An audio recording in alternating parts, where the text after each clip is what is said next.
Artículo 336. Reglamentación. El Ministerio de Trabajo e Higiene son los que harán cumplir los dos artículos anteriores. Artículo 337. Local para la escuela. Las empresas agrícolas cuyos trabajadores tengan sus niños en edad escolar y estén dentro de la empresa deben dotar a los niños con una escuela. Capítulo 13. Empleadores sin carácter de empresa. Artículo 338. Prestaciones sociales. Las personas que están sujetas a esta norma son las que hacen actividades sin ánimo de lucro. Artículo 339. Cooperativas. Las sociedades corporativas deben dar a sus trabajadores las mismas prestaciones sociales que dan las empresas normales. Título 10. Normas protectoras de las prestaciones. Capítulo 1. Irrenunciabilidad. Artículo 340. Principio general y excepciones. Las prestaciones sociales son irrenunciables excepto en dos casos. Primero, cuando el seguro de vida obligatorio se hace efectivo en personas mayores de 50 años. Y segundo, cuando son riesgos que vienen de una enfermedad o invalidez del empleado cuando entra al servicio del empleador. Artículo 341. Definición y clasificación de invalidez y enfermedad. Se entiende por invalidez o enfermedad en una persona cuando presentan perturbaciones, deficiencias orgánicas, fisiológicas o psicológicas. Artículo 342.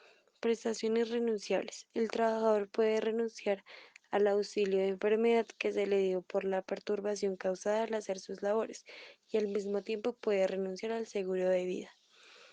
Artículo 343. Prohibición de cederlas. No se pueden ceder estas prestaciones sociales o auxilios. Capítulo 2. Inembargabilidad. Artículo 344. Principio y excepciones. No se pueden embargar las prestaciones sociales. Capítulo 3. Relación de créditos. Artículo 345. Relación de créditos por salarios, prestaciones sociales e indemnizaciones laborales. Artículo 21. Relación del crédito.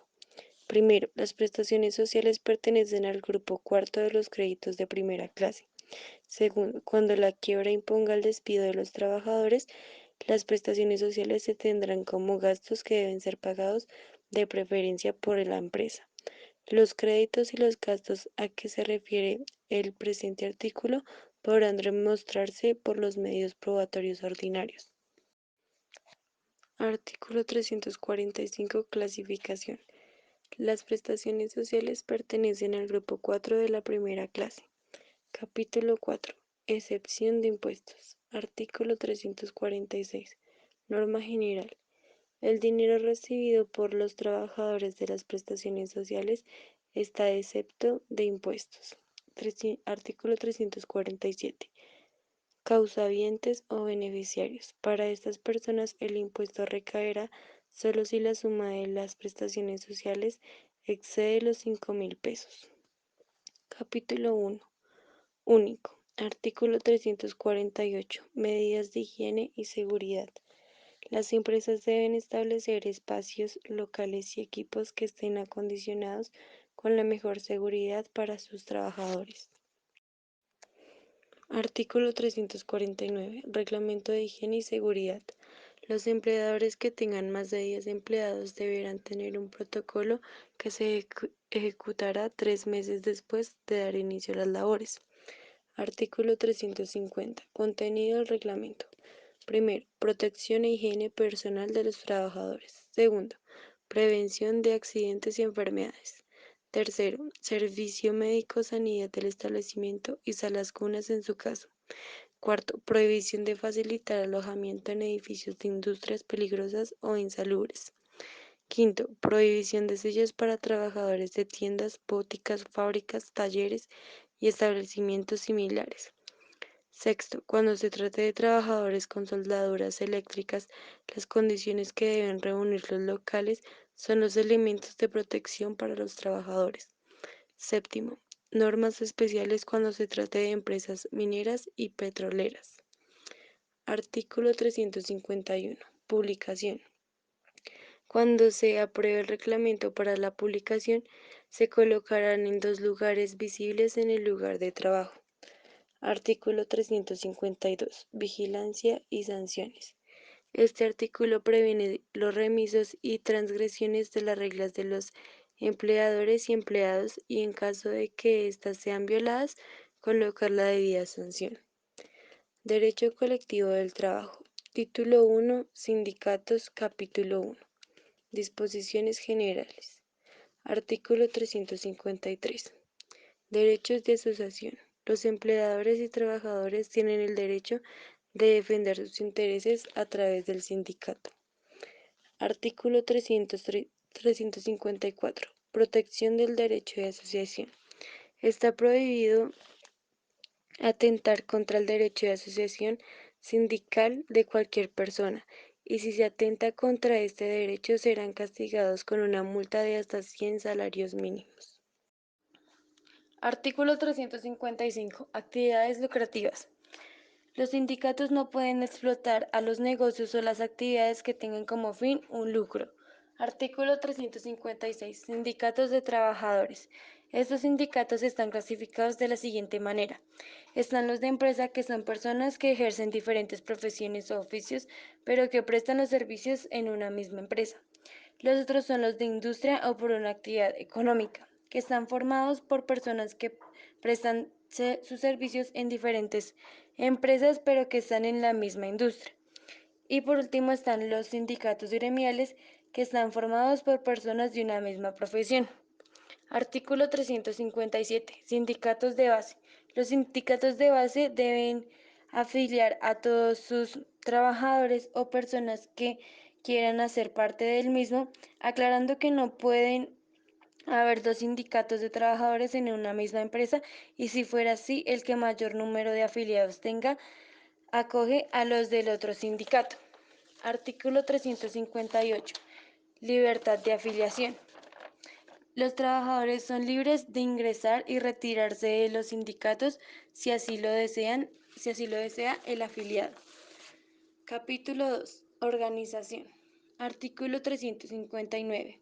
Se necesita un número mínimo para poder construir un sindicato. Este número de afiliación no debe ser menor a 25 afiliados.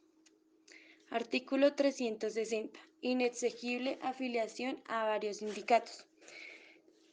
Está prohibido pertenecer a dos sindicatos de la misma clase. Artículo 361. Fundación. Se debe hacer un acta de fundación donde se evidencien los nombres de los trabajadores o afiliados, los nombres de los fundadores, sus documentos de identidad, entre otras especificaciones. Artículo 362. Estatutos. Tiene total libertad de realizar sus estatutos, los cuales incluyan, como se denominan, el sindicato y el domicilio del mismo, su objetivo, entre otras condiciones. Artículo 363. Notificación. Cuando ya se construya el sindicato, se debe informar al empleador, al Ministerio de Trabajo y al alcalde como notificación de que ésta ya ha sido instaurada. Capítulo 3. Personería jurídica. Artículo 364. Personería jurídica. Todo sindicato desde su constitución goza de personería jurídica. Artículo 365. Registro sindical. Todo sindicato debe inscribirse en el registro que lleva el Ministerio de Trabajo y Seguridad Social. Artículo 366. Tramitación. Para la tramitación del sindicato, el Ministerio de Trabajo y Seguridad Social tendrá un plazo de 15 días hábiles para admitir o negar la inscripción en el registro sindical. Artículo 367. Publicación. El reconocimiento del sindicato debe ser publicado por el mismo en el Diario Oficial. Artículo 368. Presentación del Diario Oficial. Su inscripción deberá ser publicada una sola vez en un diario de gran circulación nacional dentro de los 10 días siguientes a su ejecución. Artículo 369. Modificación de los estatutos. Cada vez que se modifique un estatuto, se debe pasar por el Ministerio del Trabajo para su aprobación.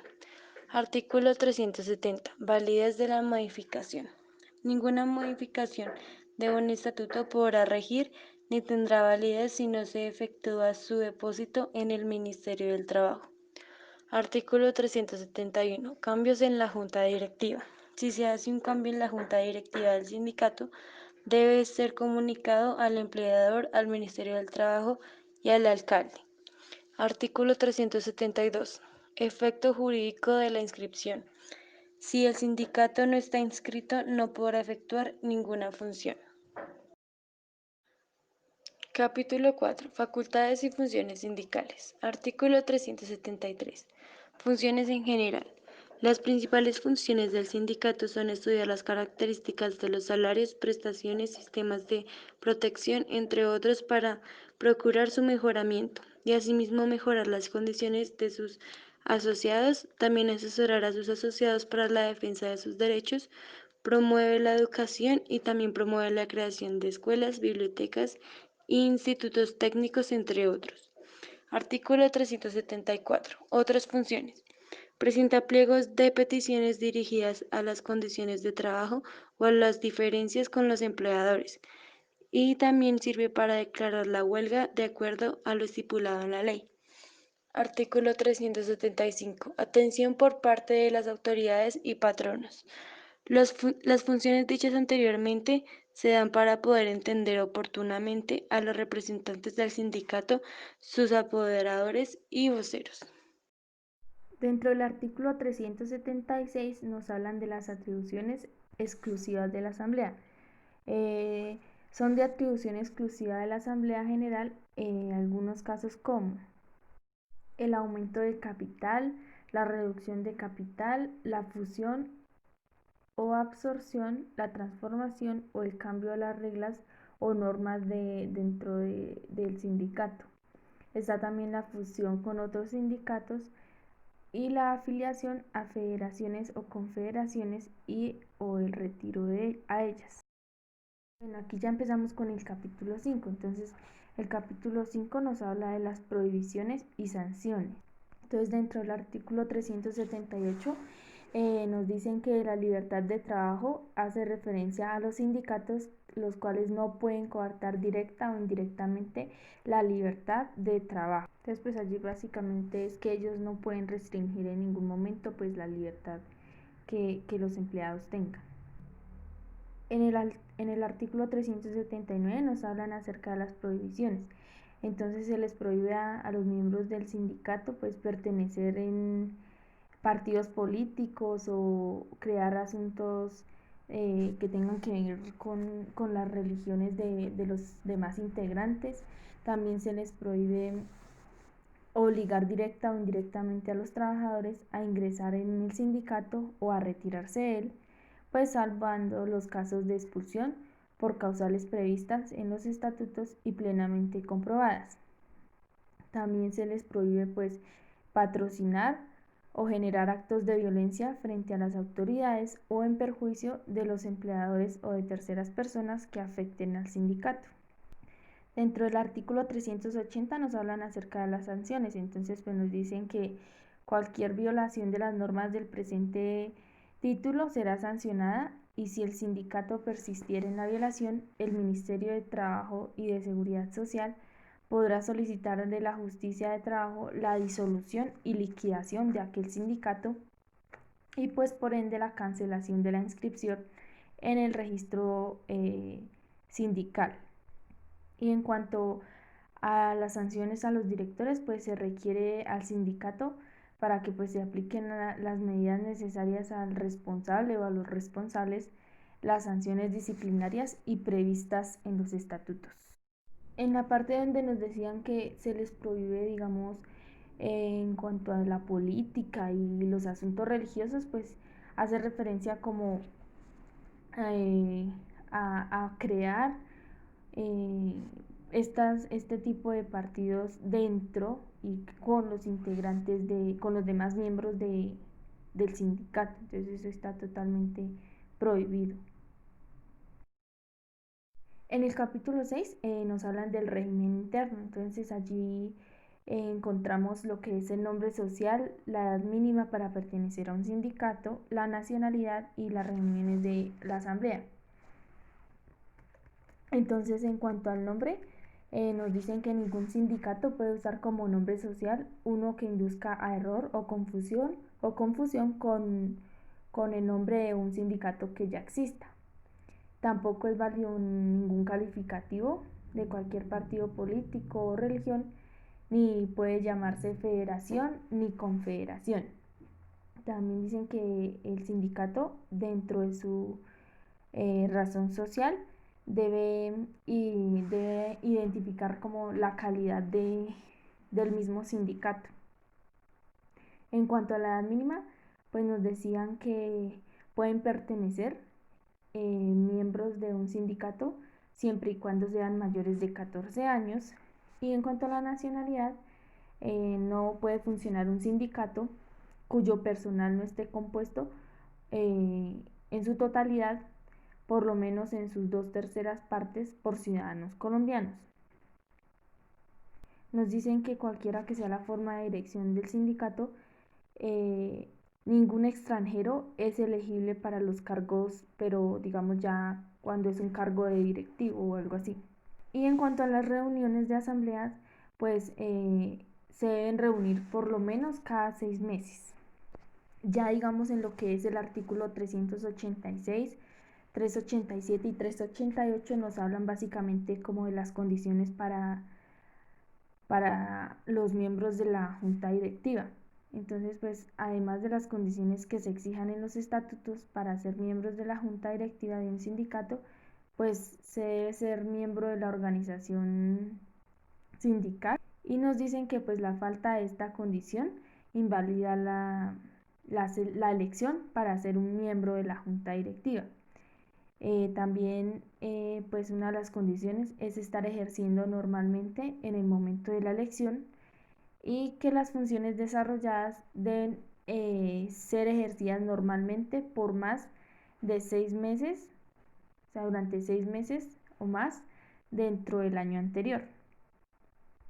En cuanto a la selección de las directivas sindicales, se hace por votación secreta en papelería escrita y pues aplicando el respectivo sistema electoral. Bueno, ya dentro del artículo 392 nos hablan de la constancia en el acta y de la votación secreta. Entonces, pues tanto en las reuniones de la Asamblea General como de la Junta Directiva, cualquiera de los miembros tiene derecho a pedir de que se haga constar por medio de un acta los nombres de los que estén presentes en el momento de tomarse ya sea una decisión o cualquier situación de estas, y eh, también tiene derecho a pedir que la votación sea secreta. En el artículo 393 nos hablan de los libros. Entonces, esto hace referencia a que todo sindicato debe abrir por lo menos un libro de afiliación, un libro de actas de asamblea general, un libro de actas de junta directiva, un libro de inventarios y uno de balances, y pues uno de ingresos y egresos. Y también es importante que los sindicatos, dentro de estos libros, pues eh, se debe prohibir el arrancar, sustituir o adicionar hojas. Tampoco se admite nada de enmendaduras y tachones, eh, y cualquier error que deba enmendarse. Luego seguimos con el presupuesto, que nos dicen que el sindicato, pues en asamblea general, votará el presupuesto de gastos para periodos no mayores de un año, y sin autorización expresa de la misma asamblea, pues no podrán hacerse ninguna repartición de bienes sin que no esté contemplado en dichos presupuestos y en dichas actas. En cuanto a la caución del tesorero, en el artículo 395, pues él debe prestar en favor de este una caución para garantizar el manejo de todos los fondos que dentro del sindicato. En cuanto al depósito de los fondos, pues estos deben mantenerse en algún banco o caja de ahorros, pues salvo la cantidad para gastos cotidianos o caja base para gastos menores que autoricen los estatutos, pero siempre y cuando no se excedan en ningún caso del equivalente al salario mínimo mensual más alto que se tenga dentro del sindicato. Y el artículo 397 nos habla de que la contabilidad de los sindicatos se rige por las normas que, que al efecto dicte pues el Departamento Nacional de Supervigilancia Sindical, que son quienes lo rigen a ellos. Y en la expulsión de miembros, pues el sindicato puede expulsar de la asociación a uno o más de sus miembros, pero la expulsión pues debe ser decretada por la mayoría absoluta de los integrantes, de los demás integrantes. Ya dentro del capítulo 7 hablamos de la disolución y liquidación. Entonces hablamos de los casos de disolución, de la liquidación, de la adjudicación del remanente y de la aprobación oficial. Entonces, en cuanto a los casos de disolución, pues tenemos un ejemplo de que cuando hay una reducción de los afiliados dentro de un número inferior a 25, pues esto siempre y cuando se trate de sindicatos de trabajadores, o pues también hay disolución cuando se trate de una sentencia judicial. En la aprobación oficial, pues esta debe ser sometida a la aprobación de un juez, del juez que la haya ordenado, y en los demás casos, pues al Departamento Nacional de Supervigilancia Sindical, pero siempre y cuando se expida el finiquito al liquidador cuando sea el caso. Dentro del capítulo 8 nos hablan del fuero sindical, entonces su definición, los trabajadores amparados por el fuero sindical, los miembros de la junta directiva amparados, la suspensión y despido de trabajadores amparados, las excepciones, o sea, cuando no gozan del fuero sindical, y pues las justas causas del despido. Entonces, el fuero sindical pues hace referencia como a la garantía de la cual gozan pues los trabajadores al pertenecer al sindicato. Entonces, pues al no ser despedidos ni desmejorados en sus condiciones de trabajo, tampoco pues este fuero sindical pues también hace referencia a los no traslados a otros establecimientos, a otras empresas, o cuando también se trata de un traslado a otro municipio y sin justa causa, o su despido sin justa causa. Y esto pues digamos que lo pueden hacer, pero siempre y cuando esté aprobado y calificado por el juez de trabajo correspondiente. Dentro de las excepciones, pues encontramos aquellos trabajadores que sean empleados públicos, de acuerdo con el artículo 5 del Código del Régimen Político y Municipal. Entonces, aquellos que pertenezcan a este, a este régimen, ellos no tienen derecho y no gozan del fuero sindical. También están los trabajadores oficiales y particulares que desempeñen puestos de dirección, de confianza o de manejo. Y en cuanto a las justas causas del despido, entonces son justas causas para que el juez autorice el despido de un trabajador amparado por el fuero cuando se genera la liquidación o clausura definitiva de la empresa o el establecimiento, o también está la suspensión total o parcial de actividades por parte del empleador durante más de 120 días. Y otra causa de despido pues es todas aquellas que permitan al empleador dar por terminado unilateralmente el contrato de trabajo de acuerdo pues con la ley. Buenas noches. Me correspondió el artículo 411 al 448, la terminación del contrato sin previa calificación judicial. El artículo 9 del decreto 204 de 1957 dice que cuando este contrato se realiza con mutuo acuerdo, consentimiento por juntas partes, no requiere ninguna previa calificación judicial. La suspensión del contrato de trabajo. Esta está modificada por el artículo 10 del Decreto Legislativo 204 de 1957, con que las suspensiones del contrato no requiere tampoco intervención judicial ni intervención del Ministerio de Trabajo. Las sanciones disciplinarias para trabajadores oficiales. El derecho de asociación.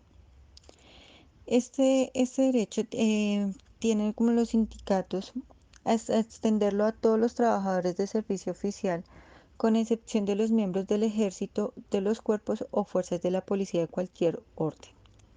Tiene que estudiar las características de la respectiva profesión y condiciones del trabajo de sus asociados, asesorar a sus miembros de defensa de sus derechos como empleados públicos, especialmente los de carrera administrativa, representar en juicio ante las autoridades los intereses económicos comunes o generales de los agremiados, promover la educación técnica en general de sus miembros, prestar socorros en afiliados en caso de desocupación, de enfermedad, invalidez o calamidad.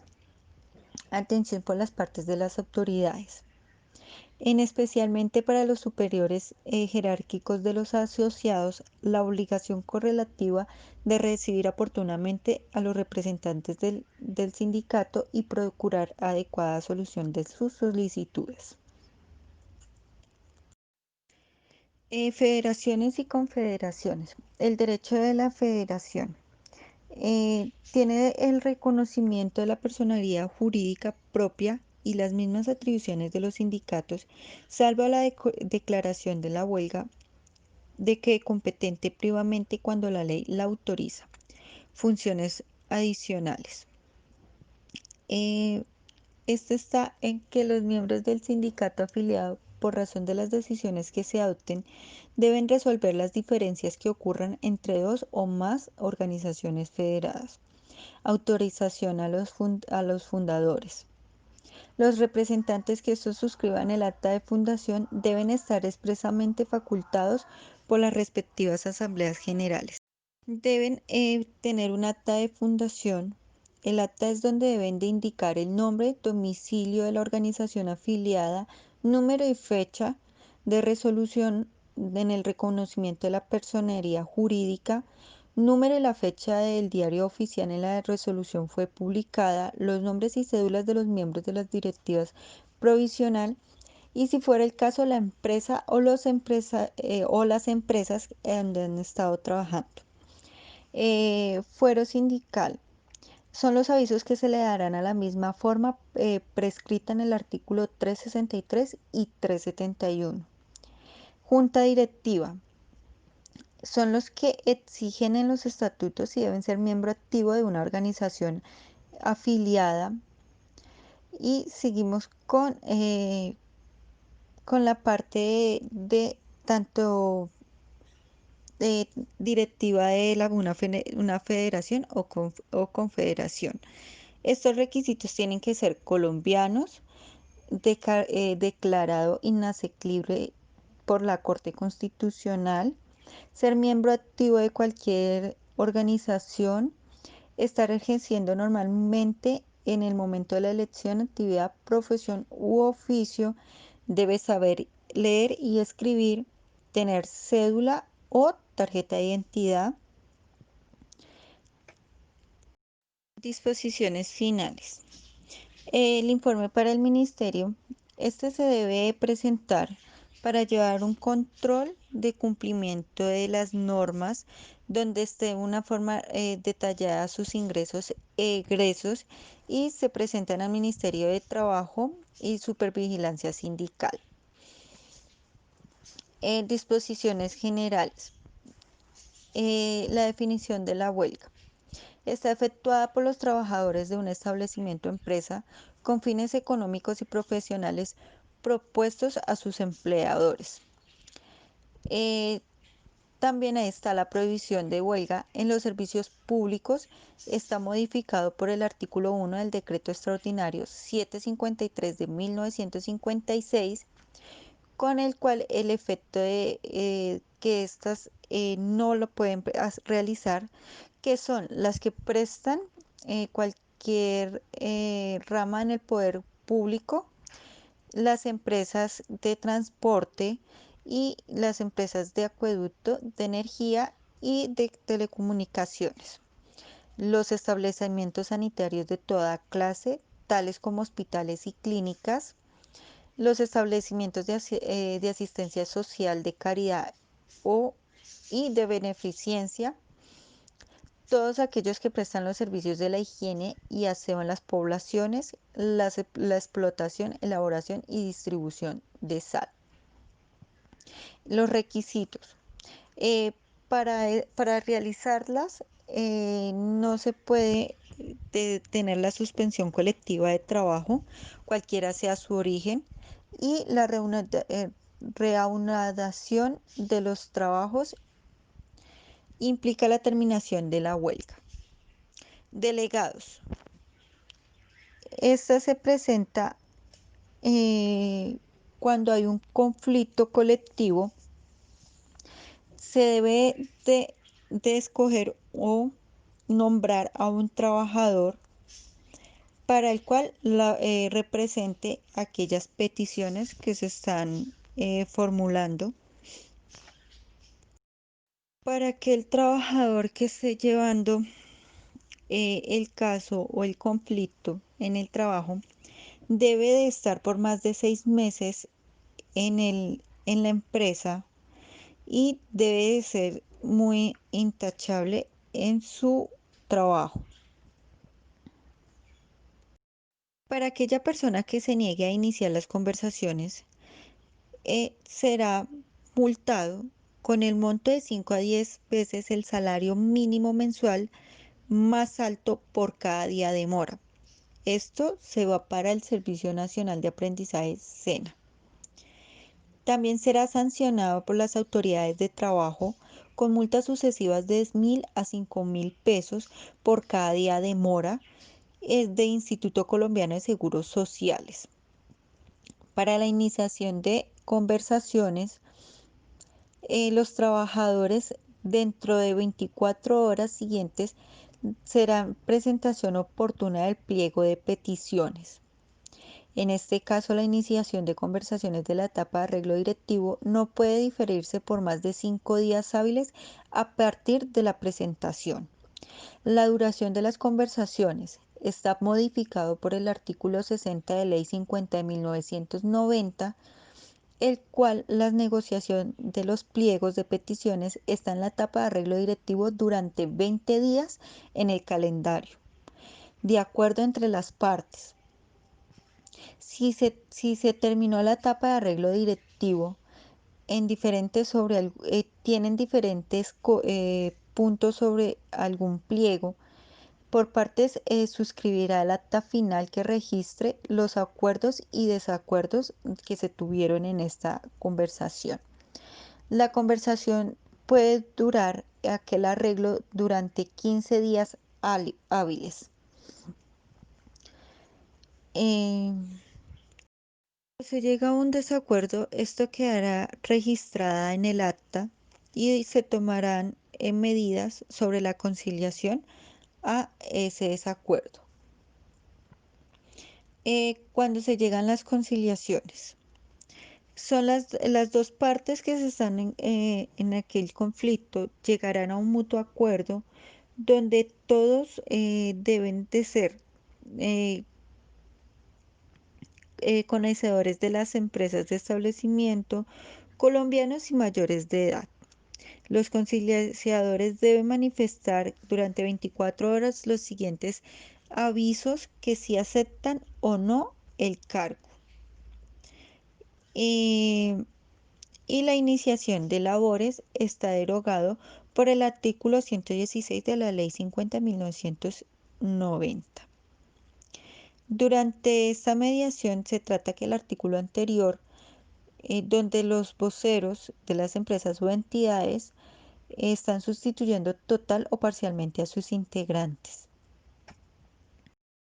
Modificado por el artículo 1, Ley 1210 de 2018. Si la huelga se prolonga por más de 60 días calendario y el empleador y los trabajadores no encuentran solución al conflicto durante los tres días hábiles siguientes, hará uso de los mecanismos de composición, consolación o arbitraje para poner fin a las diferencias o conflicto, de acuerdo al artículo 9 de la Ley 278 de 1996.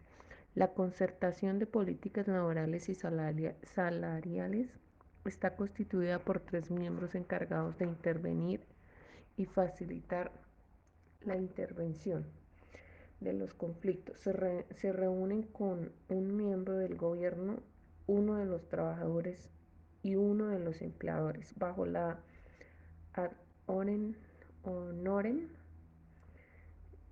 es la ética y el buen nombre del desempeño, la imparcialidad ante los conflictos. Presuntamente una huelga al afectar gravemente la salud, el orden público o la economía, el presidente de la República puede dar fin a la huelga y someter a los que intervinieron, pero esto fue declarado inexequible mediante sentencia 349 del 2009. Artículo 63, Ley 50/1990. Este texto se refiere y fue declarado inexequible mediante sentencia 466 de 2008. Se puso fin al sometimiento y se reanudan labores bajo el fallo del Tribunal de Arbitramiento. Decreto 2351 de 1995, artículo 33. Durante el desarrollo de la huelga, las autoridades policiales tienen a su cargo vigilancia y control para prevenir que los huelguistas o terceros cometan delitos. Evitan el ingreso de trabajadores que deseen iniciar labores durante el desarrollo de la huelga por más de 10 días. El Ministerio de Trabajo designará un tribunal de 3 miembros, uno del Ministerio, uno trabajador y un empleador o patrón, para proponer soluciones al conflicto en caso de que no se llegue a un acuerdo. Este proceso se hará cada 20 días hasta que se llegue a un acuerdo. Artículo 448. Al inicio de la huelga, los trabajadores votarán a favor o en contra de las propuestas planteadas frente al conflicto, de acuerdo al artículo 461 en intervalos de 8 días. Artículo 449. Efectos jurídicos de la huelga, modificado por el artículo 64, Ley 50 de 1990. Se suspenderán los contratos de trabajo por el tiempo que dure la huelga. La empresa no puede celebrar nuevos contratos si no existe la obligación de pagar salario ni prestaciones, solo si el Ministerio o la Corte Constitucional así lo declara. El inspector de trabajo debe pronunciarse en un término no menor a 48 horas. Capítulo 5. Suspensión colectiva ilegal de trabajo. Es ilegal cuando se trata de un servicio público con fines distintos a los profesionales o económicos. Esto se debe hacer 2 días antes de declarar la huelga. Si la empresa demuestra que el trabajador se suspendió ilegalmente, podrá despedir a todo el que participó. El sindicato puede perder la personería jurídica por paro ilegal. El empleador puede solicitar indemnización por perjuicio causado por la huelga o, en conclusión, la legalidad la declara el ministro de Trabajo. Capítulo 6. Arbitramiento. Artículo 452, modificado por el artículo 19, Ley 584 de 2000.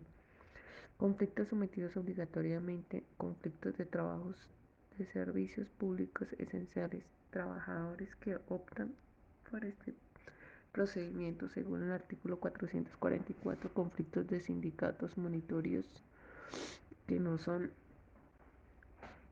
mayoría.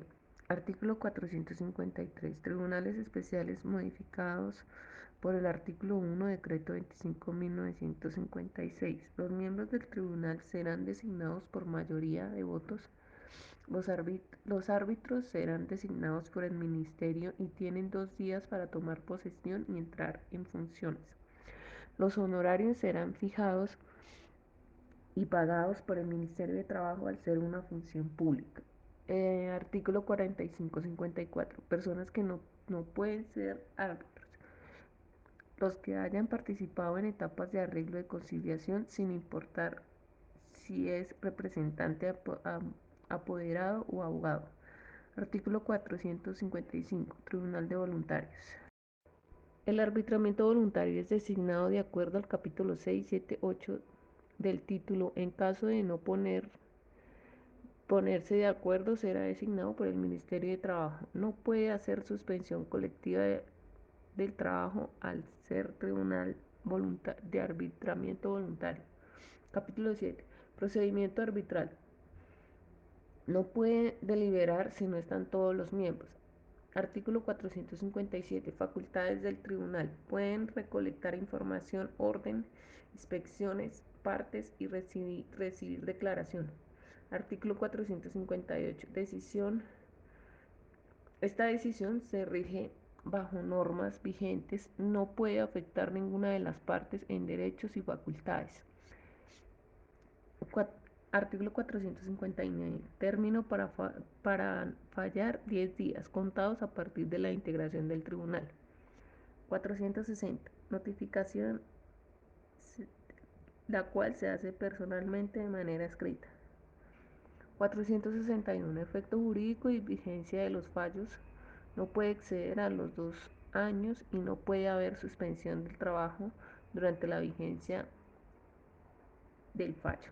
Capítulo 8. Disposiciones. Artículo 462. Responsabilidad penal. El hecho de terminar la huelga no exonera la responsabilidad de los delitos cometidos durante esta. Personas que no pueden intervenir. Artículo 463. Condenados a sufrir pena aflictiva personas con antecedentes que hayan cometido delitos graves. Capítulo 9. Cierre de empresas. 464. Empresas de servicios públicos. No pueden suspender labores sin avisar con anticipación de 6 meses como mínimo. Artículo 465. Intervención del gobierno. El gobierno asume dirección y puede restablecer servicios suspendidos.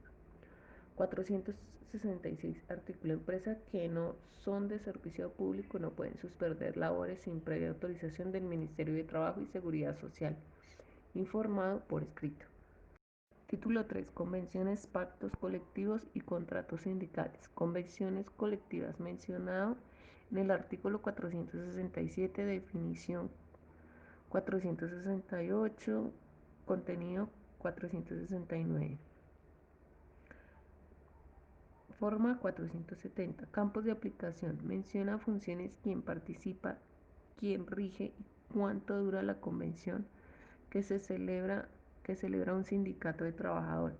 Una convención colectiva de trabajo se presume celebrada en periodos sucesivos de cada 6 meses y solamente puede ser disuelta ante el inspector de trabajo y por denuncias o irregularidades demostradas. Capítulo 2. Pactos colectivos. Aplica para trabajadores o empleadores no sindicalizados. Pactos entre empleadores y trabajadores no sindicalizados. Deben ser menos de la tercera parte de los trabajadores. Contratos sindicales. Reglamentados por el Decreto Nacional 1429/2010, contrato de prestación de servicios o por ejecución de una obra para representación de trabajadores ante el Ministerio de Trabajo y la empresa. Vigilancia y control. La vigilancia, el control y el cumplimiento recae sobre el Ministerio de Trabajo. Ley 50 de 1999. Los funcionarios del Ministerio de Trabajo pueden hacer comparecer empleados, trabajadores según lo que requieren, solicitar información de documentos, lo que quieran para proteger los derechos de los trabajadores. Ley 11 de 1984. Los funcionarios del Ministerio están facultados para imponer multas según la gravedad de infracción, dinero con destino al SENA. Decreto 2351/1995. La resolución de multas que imponga el Ministerio de Trabajo prestará mérito ejecutivo.